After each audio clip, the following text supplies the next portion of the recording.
a product-driven advisory firm helping me delight customers with ease. Services like Snapshot gives me updated stock portfolio views, and Spot helps me identify undervalued stocks.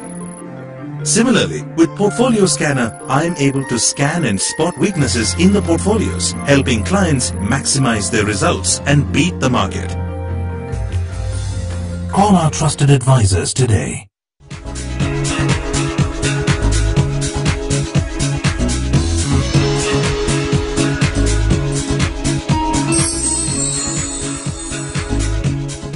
వివేకం సగర్వంగా సమర్పిస్తున్న learn to earn programme కి స్వాగతం.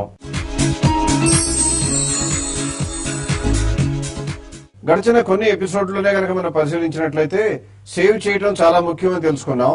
Save చేసుకున్న వాళ్ళు ఎవరైనా సరే మనీని సేవింగ్స్ అకౌంట్ లో పెట్టే బదులు స్వీప్ అకౌంట్స్ లో పెట్టడం మంచిదని తెలుసుకున్నాం. ఆ స్వీప్ అకౌంట్స్ కన్నా ఫిక్స్డ్ డిపాజిట్లు మంచివని కూడా తెలుసుకున్నాం. ఫిక్స్డ్ డిపాజిట్లు పెట్టే బదులుగా బాండ్స్ లో ఇన్వెస్ట్ చేసినట్లయితే లాభాలు ఎక్కువ వచ్చే అవకాశం ఉంటుందని కూడా తెలుసుకున్నాం. మనం బాండ్ లో డైరెక్ట్ గా ఇన్వెస్ట్ చేస్తే రిస్క్ ఉంటుంది కాబట్టి మ్యూచువల్ ఫండ్స్ ద్వారా బాండ్స్ లో ఇన్వెస్ట్ చేసినట్లయితే సేఫ్టీ ఉంటుంది, లాభం కూడా కలిసి వస్తుందని తెలుసుకున్నాం. ఇన్ని తెలుసుకున్న మనం ప్రస్తుతం ఇండియాలో ఉన్నటువంటి మెజారిటీ పీపుల్ ఎవరా అని చూసినప్పుడు 35 ఇయర్స్ కన్నా తక్కువ ఉన్న వాళ్ళు 65% వరకు ఉన్నారు. అంటే వారికి నెక్స్ట్ కనీసం 20 ఏళ్ల పాటు సంపాదించే శక్తి సామర్థ్యాలు ఉంటాయి. కాబట్టి వారికి అనువైనటువంటి ఇన్వెస్ట్మెంట్ సాధనాలు ఏంటో కూడా ఒక్కసారి దృష్టి పెట్టడం ఎంతైనా అవసరం. దానిపై దృష్టి పెట్టినప్పుడు బాండ్ ఫండ్స్ లేదా ఫిక్స్డ్ డిపాజిట్లకు బదులుగా ఈక్విటీ వైపు కూడా ఒకసారి ఆలోచించడం మంచిది. సగటు ప్రజల్లో అంటే యువతలో ఎంతమందికి మ్యూచువల్ ఫండ్స్ యొక్క పనితీరుపై కానీ మ్యూచువల్ ఫండ్స్ లో వాడే టెక్నాలజీపై కానీ అవగాహన ఎంత ఉందో చూడటానికి వీలుగా వారి కోసం కొన్ని ప్రశ్నలు అడగడం జరిగింది. వారి ఇచ్చిన సమాధానాలు ఏంటో ఇప్పుడే చూద్దాం. ప్రజల్లో మ్యూచువల్ ఫండ్స్ పైన ఏమాత్రం అవగాహన ఉందో తెలుసుకోవడానికి కొంతమందిని ప్రశ్నలు అడుగుదాం. మ్యూచువల్ ఫండ్స్ గురించి అసలు మీకు తెలుసా? మ్యూచువల్ ఫండ్స్ తెలుసండి. మ్యూచువల్ ఫండ్స్ గురించి తెలుసు. మ్యూచువల్ ఫండ్స్ గురించి తెలుసండి. నాకు మ్యూచువల్ ఫండ్స్ మీద కొద్దిగా తక్కువ అవగాహన ఉంది. చూసాను కానీ అంత అవగాహన అయితే లేదనమాట. మ్యూచువల్ ఫండ్స్ అసలు నాకు ఐడియా లేదండి. అంటే ఏంటి? నో ఐడియా, తెలియదు. అయితే ఇప్పుడు వినలేదు. అంటే ఏంటి? No idea. మ్యూచువల్ ఫండ్స్ నుంచి కొద్దిగా తెలుసండి. ఏఎంసీ అంటే ఏంటి? Asset management company. Asset maintenance company. NAV అంటే ఏంటి? నెట్ అసెట్ వాల్యూ అండి. Net asset value. ఎన్ఏవి అంటే net asset value.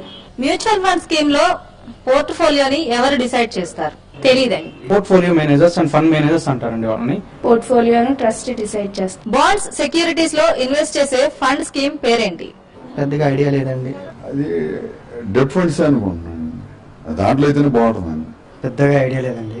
Debt funds కొనడానికి మంచి సమయం ఏది? ఇంట్రెస్ట్ రేట్స్ పెరగబోయే ముందు వీటిని కొనుక్కోవడం మంచిది. డెట్ ఫండ్స్ లో ఏ టైం లో అయినా ఇన్వెస్ట్ చేయొచ్చు.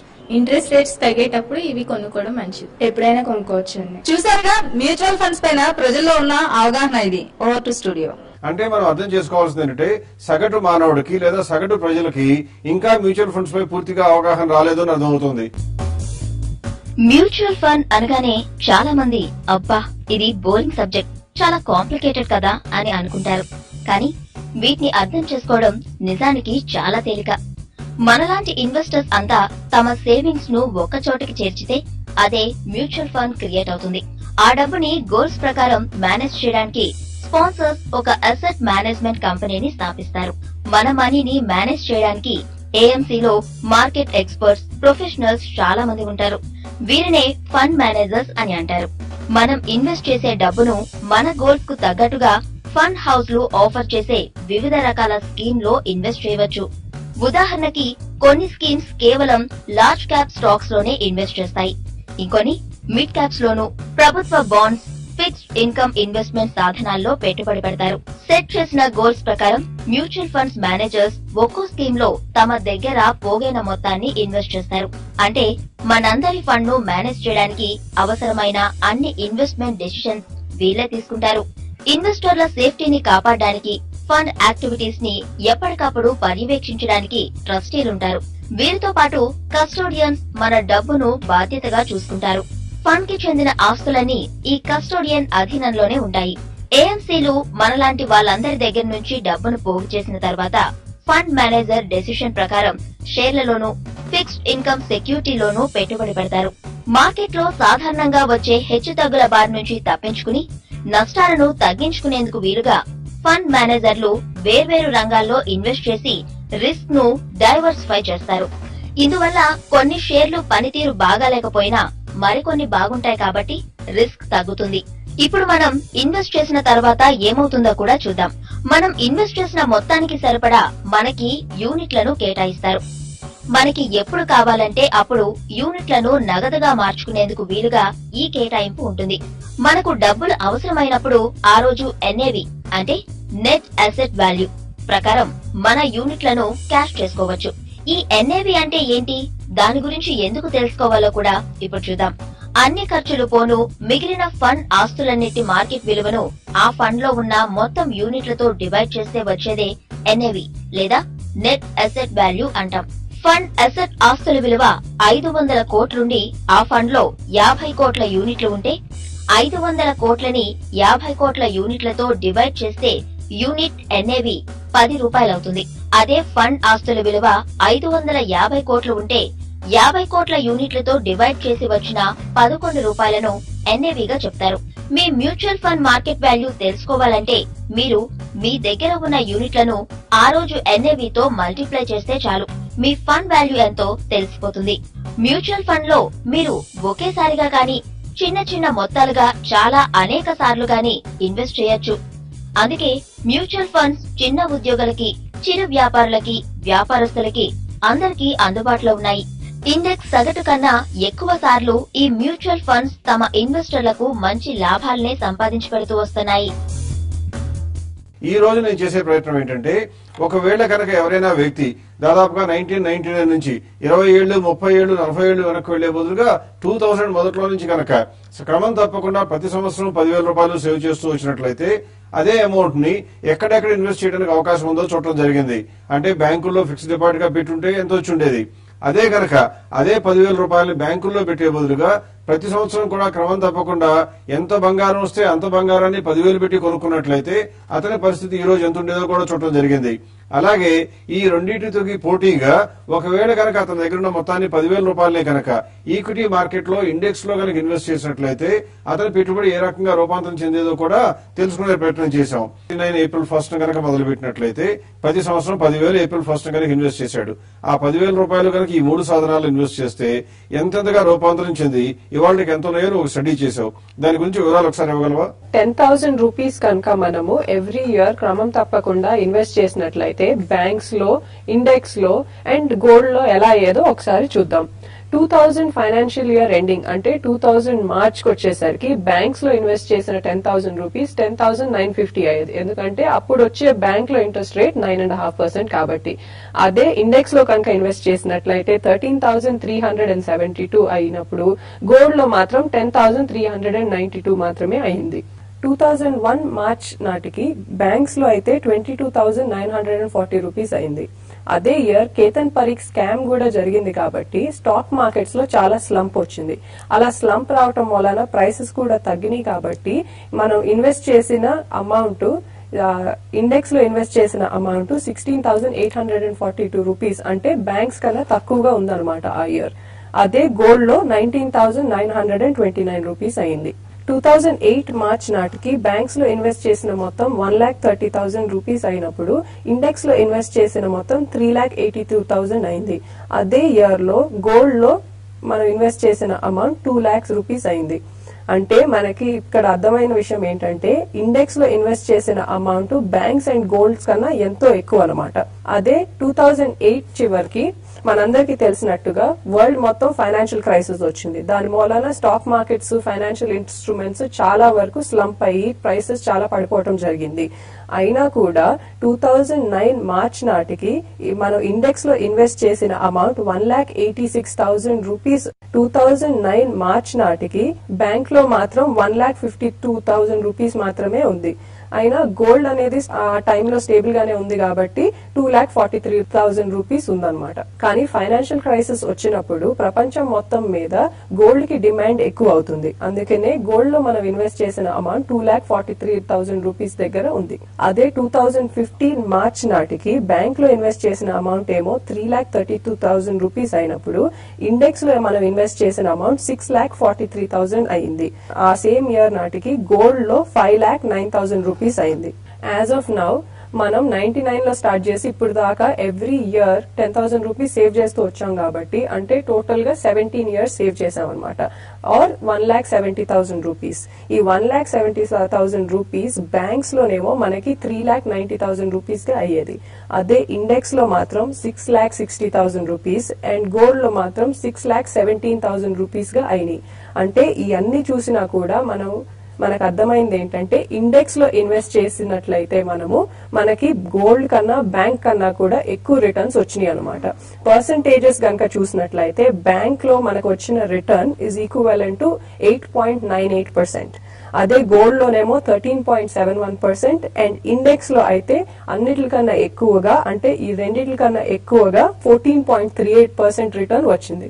ఇక్కడ ప్రేక్షకులు గమనించాల్సింది ఏంటంటే బ్యాంకుల్లో కనుక ఇన్వెస్ట్ చేసినట్లయితే బ్యాంకుల నుంచి వచ్చేటువంటి వడ్డీ కంప్లీట్ గా టాక్సబుల్, అంటే దానిపైన ఇన్కమ్ ట్యాక్స్ చెల్లించవలసి వస్తుంది. ఒకవేళ కనుక మీకు ఇతరత్ర ఆదాయం ఉన్నట్లయితే దీనిపైన వచ్చే ఆదాయంపై కొద్దిగా గొప్ప ట్యాక్స్ కట్టవలసిన అవసరం ఉంటుంది. అలాగే గోల్డ్ కనుక మీరు కొనుక్కున్నట్లయితే గోల్డ్ అమ్మనంత కాలం మీకు వాల్యూ ట్యాక్స్ కట్టక్కర్లేదేమో, కానీ ఒకవేళ డబ్బు అవసరం అయ్యి ఆ గోల్డ్ ను కనుక అమ్మి డబ్బుగా మార్చుకున్నారంటే ఆ వచ్చిన క్యాపిటల్ గెయిన్స్ పైన కూడా మళ్ళీ ట్యాక్స్ కట్టాలి. అంటే ఈ రెండింటిలో కూడా ఉన్నటువంటి అంశం ఏంటంటే ట్యాక్స్ పరిధిలోంచి తప్పించుకోవడానికి అవకాశం ఉండదు. కాబట్టి 8.9 అయినా 13.7% అయినా కానీ ట్యాక్స్ కన్నా ముందు. కానీ అదే కనుక ఇండెక్స్ లో లేదా ఈక్విటీస్ లో కనుక ఇన్వెస్ట్ చేస్తున్నట్లయితే తను చెప్పినటువంటి 14.38% నెట్ రిటర్న్ అని చెప్పింది, అది కంప్లీట్ గా ట్యాక్స్ ఫ్రీ. ఎందుకంటే ఇండియాలో ఉన్నటువంటి ఇన్కమ్ ట్యాక్స్ రూల్స్ ప్రకారం ఎవరైనా కనుక ఈక్విటీస్ లో లేదా ఇండెక్స్ లో ఇన్వెస్ట్ చేసి 1 ఇయర్ కన్నా ఎక్కువ ఉంచుకున్నట్లయితే అది కంప్లీట్ గా ఎగ్జామ్టెడ్, కాబట్టి మనకి ట్యాక్స్ అనేది ఉండదు. అందువల్ల 14.38% అనేది ఆఫ్టర్ ట్యాక్స్ అవుతుందని గమనించాలి. అవంతి చెప్పినటువంటి ఈ లాభాలు సంపాదించాలి అంటే ఎలా ఇన్వెస్ట్ చేయాలి, ఎక్కడ ఇన్వెస్ట్ చేయాలి అనే వివరాలు తెలుసుకోబోయే ముందు ఒక చిన్న బ్రేక్ తీసుకుందాం. Product-driven advisory firm provides services through features like Snapshot, Spot, Portfolio Scanner, helping clients maximize their results and beat the market. Call our trusted advisors today. Welcome back.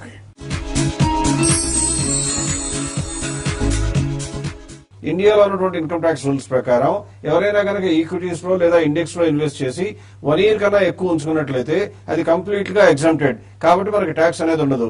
అందువల్ల 14.38% అనేది ఆఫ్టర్ ట్యాక్స్ అవుతుందని గమనించాలి. మనం చూస్తున్నటువంటి 17 సంవత్సరాల కాలంలో 2 సార్లు బ్రహ్మాండమైన స్కామ్లు వచ్చి మార్కెట్లన్నీ కుప్ప కూలిపోయినా కూడా ఇంకా కూడా మనకు ఉన్నటువంటి అవకాశం ఉన్న సాధనాలు బ్యాంకుల కన్నా గోల్డ్ కన్నా కూడా ఈక్విటీస్ ఇప్పటికీ కూడా బ్రహ్మాండంగా లాభాలు ఇస్తున్నాయి. కాబట్టి మనం గమనించాల్సింది ఏంటి, మనం ఈక్విటీ మార్కెట్ లో ఇన్వెస్ట్ చేస్తున్నాము అంటే వ్యాపారం మీద ఇన్వెస్ట్ చేస్తున్నాము అని, ఇండెక్స్ లో ఇన్వెస్ట్ చేస్తున్నాము అంటే మన భారతదేశంలో ఉన్నటువంటి స్టాక్ మార్కెట్ లో ఉన్న కంపెనీల్లో అన్నింటికన్నా మంచి కంపెనీలనే కలిపి ఇండెక్స్ గా చేస్తారు. కాబట్టి దానిలో ఇన్వెస్ట్ చేయడం అంటే దానికి దాదాపుగా మరణం లేని ఆస్తిగా పరిగణించాలి. సగటు ప్రజానీకానికి కూడా ఈక్విటీ మార్కెట్ లో వచ్చేటువంటి గ్రోత్ ని అందరికీ అందుబాటులోకి తేవాలనే ఉద్దేశంతో ప్రభుత్వం చేసింది ఏంటంటే ఈ ఇండెక్స్ పైన ఒక మ్యూచువల్ ఫండ్ ఏర్పాటు చేయడం జరిగింది. అంటే స్టాక్ మార్కెట్ లో ఉన్నటువంటి BSE లో అయితే సెన్సెక్స్ అంటాం, అలాగే NSE లో అయితేనేమో నిఫ్టీ అంటాం. కాబట్టి ఈ 2 సూచికల్ని ఆధారం చేసుకుని మ్యూచువల్ ఫండ్స్ కొన్ని ఏర్పాటు చేయడం జరిగింది. అంటే ఈ మ్యూచువల్ ఫండ్స్ ఏం చేస్తాయంటే మీరు ఏమాత్రం ఆలోచించవలసిన అవసరం లేకుండా అలాగే ఖర్చులు అతి తక్కువగా ఉంచుతూ సగటు ప్రజానీకానికి ఈక్విటీ మార్కెట్ లో ఉండేటువంటి లాభాలన్నింటినీ అందుబాటులోకి తేవాలని మ్యూచువల్ ఫండ్స్ లో ఎక్స్చేంజ్ ట్రేడెడ్ ఫండ్స్ అనే వాటిని ఏర్పాటు చేయడం జరిగింది. వీటిని కొనుక్కోవటం బ్యాంకులో డిపాజిట్ చేయడం కన్నా కూడా తేలిక. ఉదాహరణకి 5,000 రూపాయలు నెలకి సేవ్ చేస్తూ పోయినట్లయితే 15 ఏళ్లలో దాదాపుగా 50 లక్షలు అవ్వాలి అనుకున్నారనుకోండి, మీరు వెంటనే ఆలోచించవలసింది ఈక్విటీ మార్కెట్ ఇండెక్స్. ఒకవేళ ఈక్విటీ మార్కెట్ లో ఇండెక్స్ ఎలా కొనుక్కోవాలి అనుకున్నట్లయితే ఆ మ్యూచువల్ ఫండ్స్ లో కనుక ఇన్వెస్ట్ చేసినట్లయితే లాభాలు గణనీయంగా పెరిగే అవకాశం ఉంటుంది.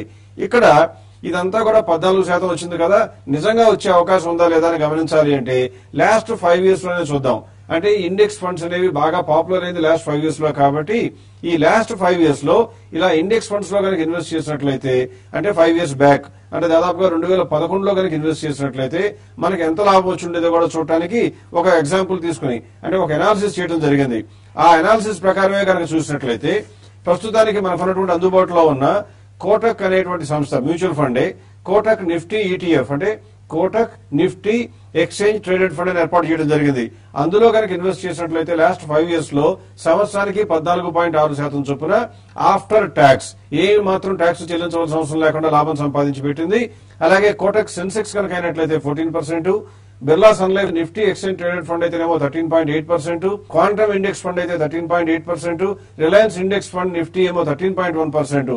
కనిష్టంగా అన్నింటికన్నా తక్కువగా చూసుకున్నా కూడా 13.1% ట్యాక్స్ తరువాత మనకు సంపాదించి పెట్టినాయి ఎక్స్చేంజ్ ట్రేడెడ్ ఫండ్స్. కాబట్టి ఎవరైనా సరే గ్రోత్ లో భాగస్వాములం కావాలి, మన డబ్బు బాగా పెరగాలి, సేఫ్టీ ఉండాలి అని అనుకున్నట్లయితే మధ్యలో వచ్చే సెట్ బ్యాక్స్ గురించి ఆలోచించకుండా ఉండే పరిస్థితి కనుక మీకు ఉన్నట్లయితే, అంటే మీ యొక్క దృష్టి ఎప్పుడూ కూడా 10 సంవత్సరాల తర్వాత 15 సంవత్సరాల తర్వాత నా ఆస్తి పెరగాలి అని కోరుకున్నట్లయితే మీరు నిరభ్యంతరంగా నిస్సంకోచంగా మీరు చేయవలసిన పనల్లా ఈక్విటీ ఇండెక్స్ ఫండ్స్ లో ఇన్వెస్ట్ చేయడం.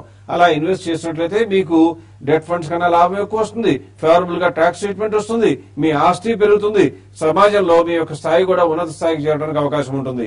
అందువల్ల యువతలో ఉన్నటువంటి ప్రతి ఒక్కరు కూడా స్టాక్ మార్కెట్ గురించి అవగాహన పెంపొందించుకోవడానికి సమయం లేదు, నా యొక్క ఉద్యోగంలోనే నేను ఎక్కువగా బిజీగా ఉంటున్నాను అనుకుంటే కనీసం చేయవలసినటువంటి పని ఏంటంటే ఈ ఎక్స్చేంజ్ ట్రేడెడ్ ఫండ్స్ లో ఇన్వెస్ట్ చేయడం అనేది ఖచ్చితంగా తెలివైన పని. మా నుండి సలహాలు సూచనలు కోరుతూ ప్రేక్షకుల నుండి వచ్చినటువంటి అనేకమైన ఈమెయిల్స్ లో కొన్నింటిని ఇప్పుడు పరిశీలిద్దాం. హైదరాబాద్ నుండి రాజేష్ గారు రాస్తున్నారు, యూట్యూబ్ లో గతంలో మీరు చేసిన మనీ జోన్ ఎపిసోడ్స్ చూసి ఇన్వెస్ట్మెంట్స్ పై కొంత నాలెడ్జ్ సంపాదించాను. నాకు ఉన్న నాలెడ్జ్ ఉపయోగించి కొన్ని మ్యూచువల్ ఫండ్స్ లో సిప్ మోడల్ లో నెలకి 21,000 రూపీస్ ఇన్వెస్ట్ చేస్తున్నాను. ఈఎల్ఎస్ఎస్ ఫండ్స్ అయిన Franklin India tax shield growth లో 2,500 rupees, axis long term equity fund growth లో 2,500 rupees, SBI blue chip fund growth లో 2,000 రూపీస్, మిడ్ క్యాప్ ఫండ్ అయిన Franklin India prima fund growth లో 2,000 rupees, small cap fund అయిన Franklin India smaller companies fund growth option 1,000 rupees, diversified fund అయిన ICICI Prudential value discovery fund growth 2,000 rupees, HDFC balance fund growth equity based balance fund లో 2,000 rupees, HDFC MIP LTP growth fund లో 2,000 rupees. అదే debt funds లో అంటే Birla Sun Life short term fund growth option లో 5,000 rupees invest చేస్తున్నాను. Lump sum గా కూడా నేను కొన్ని ఇన్వెస్ట్మెంట్స్ చేశాను. Franklin India tax shield ELSS invested to save tax for the financial year 15-16 50,000 rupees and axis long term equity fund లో ఇంకో 50,000 rupees invest చేశాను. నాకు నెక్స్ట్ 10 years లో 50 lakh రూపీస్ ఏర్పాటు చేయాలని, 15 years లో 1 crore ఏర్పాటు చేసుకోవాలని కోరిక. ప్రస్తుతం నా జీతం 80,000 రూపీస్. ఇంకా నెలకు అదనంగా 4,000 రూపీస్ వరకు సేవ్ చేయగలను. నా అప్రోచ్ కరెక్టేనా? మ్యూచువల్ ఫండ్స్ లో ఏమి అయినా మార్పులు చేయటం అవసరమా? రాజేష్ గారు, ఇంత యంగ్ ఏజ్ లో నెలకి 21,000 రూపీస్ సేవ్ చేస్తారంటే you definitely need to be commended. కాకపోతే ఇక్కడ ఇందులో మీరు అడిగినటువంటి అంశాల్లో 3 కోణాలుగా ఉన్నాయి. అదేంటంటే, ఒకటి మీరు ట్యాక్స్ ప్లానింగ్ కోసం కొంత ఇన్వెస్ట్ చేస్తున్నారు, ఒకటి. రెండవది మీకు ఎట్టి పరిస్థితుల్లోనూ కూడా సమర్థనీయం కానటువంటి డెట్ ఫండ్స్ లో కొద్దిగా ఇన్వెస్ట్ చేస్తున్నారు, రెండవది. మూడవది మీ గోల్స్ గురించి కూడా చెప్పారు. ఇక్కడ నేను మీకు ఆన్సర్ ఇవ్వబోయే ముందు మొట్టమొదటి నేను ఏం చెప్తానంటే, మీ యొక్క గోల్ అయినటువంటి 10 years లో 50 లక్షలు లేదా 15 years లో 1 కోటి రూపాయలు సంపాదించాలి అంటే మీరు చేయవలసింది లేదా ఇన్వెస్ట్ చేయవలసిందో చెప్తాను. కాకపోతే సగటు మానవుడికి ఉండేటువంటి అవగాహన లోపం మీలో కూడా కొంత ఉన్నదని కనపడుతుంది.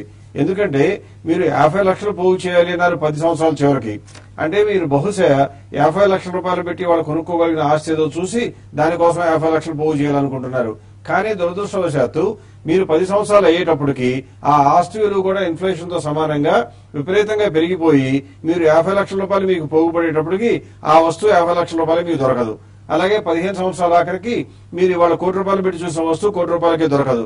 అందుకని నేనేం చేశామంటే, మీకు ఉన్నటువంటి 50 లక్షల ఎయిమ్ని ఇన్ఫ్లేషన్ తో అడ్జస్ట్ చేసి 10 సంవత్సరాల చివరికి ఎంత కావాలో చూసాం. అలాగే 15 సంవత్సరాల చివరికి 1 కోటి రూపాయలు కావాలన్నారు కాబట్టి అది ఎంత కావాలో చూసాం. దాని ప్రకారం కనుక చూసినట్లయితే ఇప్పటి వరకు మనం ఈ ఎపిసోడ్ లో చూసినట్లుగా 14-15% సంపాదించడం పెద్దగా కష్టం కాదు అనుకున్నాం. కాబట్టి అలా 14-15% కనుక సంపాదించడం సాధ్యమైనట్లయితే నెలకి మీరు సేవ్ చేయవలసిన అమౌంట్ 32,607 రూపాయలు సేవ్ చేయాలి 50 లక్షలు సేవ్ చేయాలంటే. అంటే మీరు 50 లక్షల రూపాయలు మీరు అనుకున్నప్పటికీ కూడా ఇందాక నేను చెప్పినట్లుగా ఇన్ఫ్లేషన్ తో కలిపి అది దాదాపుగా 85.5 లక్షల రూపాయలు అవసరం అవుతుంది 10 సంవత్సరాల ఆఖరికి. అంత అమౌంట్ మీకు ఏర్పడాలి అంటే నెలకి మీరు 32,000 రూపాయలు ఏర్పాటు చేయాలి. కానీ మీరు చేస్తున్నటువంటిది ఏంటి, 21,000 రూపాయలు చేస్తున్నారు, ఇంకొక 4,000 సేవ్ చేయగలను అని చెప్పారు. అంటే మొత్తం కలిపి మీరు సేవ్ చేయగలిగింది 25,000 కాబట్టి ప్రస్తుతం మీరు కొద్దిగా అంచనాలను తగ్గించుకోవాలి, లేదా అదనంగా సంపాదించి కొద్దిగా గొప్ప ఇన్వెస్ట్మెంట్ అయినా పెంచుకోవాలి. ఈ రెండు కనుక జరగకపోతే మీకు ఈ 10 సంవత్సరాల్లో కొద్దిగా గొప్ప అదృష్టం కలిసి వచ్చి ఈ 14-15% బదులుగా 18% రిటర్న్ రావాలి. ఏదైనా కూడా ఫ్యూచర్ అనేది అన్సర్టైన్ కాబట్టి మీ సేవింగ్స్ ఆపకూడదు. మీరు పెడుతున్నటువంటి ఇన్వెస్ట్మెంట్స్ గురించి చెప్పారు నాకు. అందులో ఇన్వెస్ట్మెంట్స్ లో ఈక్విటీ యొక్క ట్యాక్స్ సేవింగ్ ఫండ్స్ గురించి నేను ఎక్కువ మాట్లాడటం మంచిది కాదు, ఎందుకంటే ట్యాక్స్ సేవింగ్ అనేది ప్రధాన ఉద్దేశం. అది ఖచ్చితంగా మీరు అందరూ చేస్తున్న పని మంచిదే. ఇకపోతే ఈక్విటీ ఫండ్స్ లో ఎస్ఐపి గాను బ్యాలెన్స్ ఫండ్స్ లో ఎస్ఐపి గా పెడుతున్నారని చెప్పారు. ఎట్టి పరిస్థితుల్లో కూడా మీరు బ్యాలెన్స్డ్ ఫండ్స్ లో ఇన్వెస్ట్ చేయడం అనేది రిటైర్మెంట్ దగ్గరలో ఉన్న వాళ్ళు చేయాల్సిన పని, మీలాంటి యంగ్ పీపుల్ చేసే పని కాదు. కాబట్టి HDFC balance fund, HDFC MIP limited ఆ రెండింటిలో వెంటనే మీరు డబ్బులు పెట్టుబడి చేయడం ఆపేయాలి. తర్వాత Birla Sun Life short term fund లో ఇన్వెస్ట్ చేస్తున్నాను, అది కూడా నెలకు 5,000 రూపాయలు అన్నారు. ఎట్టి పరిస్థితుల్లో కూడా సపోర్ట్ చేయకూడని అంశం అది. కాబట్టి మీరు ఈ మూడింటిని ఆపేసి ఈ మూడింటిని కూడా మిగతా మ్యూచువల్ ఫండ్స్ లోకి ఇన్వెస్ట్ చేయాలి. అంటే for example SBI blue chip అన్నారు, మంచిది. ఫ్రాంక్లిన్ ఇండియా ప్రైమా ఫండ్ అన్నారు, చాలా మంచిది.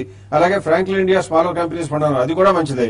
ఈ 3 ఫండ్స్ లోనే మిగిలింది కూడా పెట్టేసినట్లయితే బహుశా మంచి అవకాశం, మంచి ఛాన్సెస్ ఉంటాయి. అయితే ఇంతకు ముందు నేను చెప్తూ వచ్చినట్లుగా ఏ మ్యూచువల్ ఫండ్ కూడా కలకాలం మంచిగా ఉండే అవకాశం ఉండదు. కాబట్టి మధ్య మధ్యలో వీలైతే నెలకొకసారి, కనీసం 3 నెలలకు ఒకసారి అయినా సరే మీరు మాకు ఉత్తర్వులు వస్తున్నట్లయితే అప్పటికీ కూడా ఈ మ్యూచువల్ ఫండ్స్ మంచిగానే ఉన్నాయని చూస్తే మీకు కంటిన్యూ చేయమని చెప్తాం. అలా కాకుండా వీటి స్థానంలో కనుక వేరేదైనా ఫండ్ మంచిదని తెలిసినట్లయితే ఆ ఫండ్ లోకి మార్చమని కూడా సలహా ఇవ్వడానికి సాధ్యపడుతుంది.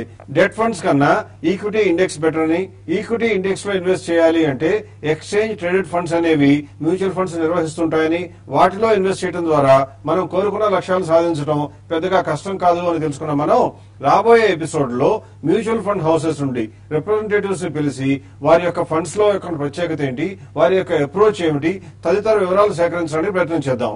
అప్పటి వరకు సెలవు, నమస్కారం.